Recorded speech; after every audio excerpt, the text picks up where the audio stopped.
Honda ইতিমধ্যে একটি নতুন বাইক লঞ্চ করেছে। নতুন বাইক নয়, পুরাতন বাইকের আপডেট, যেটা হন্ডা এক্স ব্লেড। নতুন করে এফআই অ্যাড হয়েছে, যেটা পিজিএমএফআই এবিএস ভার্সনটাই রয়েছে। সিঙ্গেল ডিস্কটা থাকছে না এক্স ব্লেডের। এই নতুন ভার্সনটায় কিছু কিছু জিনিস আপডেট করা হয়েছে এবং এটার প্রাইসটাও কিন্তু আপডেট করা হয়েছে। এর সাথে সাথে বাইকটিতে কালার গ্রাফিক্সের পরিবর্তন করা হয়েছে।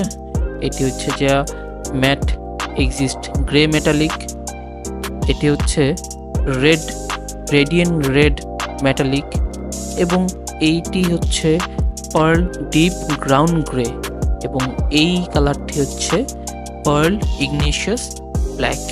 কিন্তু সমস্যা হলো আরেকটা জায়গায়, কিছু দালাল ভাইয়েরা বলছে এই বাইকের দাম নাকি অনেক বেশি। কীভাবে বেশি? তাদের এই বাইক লঞ্চ হওয়ার পরে রাতের ঘুম হারাম হয়ে গিয়েছে।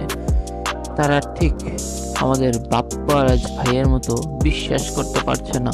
তারা বিশ্বাস করতে পারছে না এই দামে এটা কেন আসলো, অথচ জিক্সের মনোটোন কার্বোরেটর নো এবিএস 2,05,000 টাকা। একই জিনিস কিট পরিবর্তন করে হয়ে গেল 2,37,000 টাকা। অন্যদিকে ইয়ামাহা FZS V2 দাম 2,40,000 টাকা, আবার এবিএস অ্যাড করে হয়ে গেল 62 2 লক্ষ, যেটার দাম এখন 2,75,000।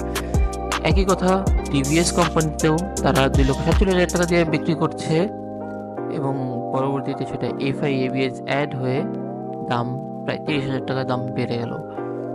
সেই দালালগুলোকে আমি একটা কথাই বলতে চাই, এটা হচ্ছে তো সবশেষ কথা হচ্ছে, আপনার কোন কালারটি ভালো লেগেছে এই কয়েকটা কালারের ভিতরে? আমার তো গ্রাউন্ড গ্রে যে কালারটি, সেই কালারটি অসাধারণ লেগেছে। আপনারাও কমেন্ট বক্সে জানান কোন কালারটি আপনার পছন্দ এবং আপনার নিতে ইচ্ছুক।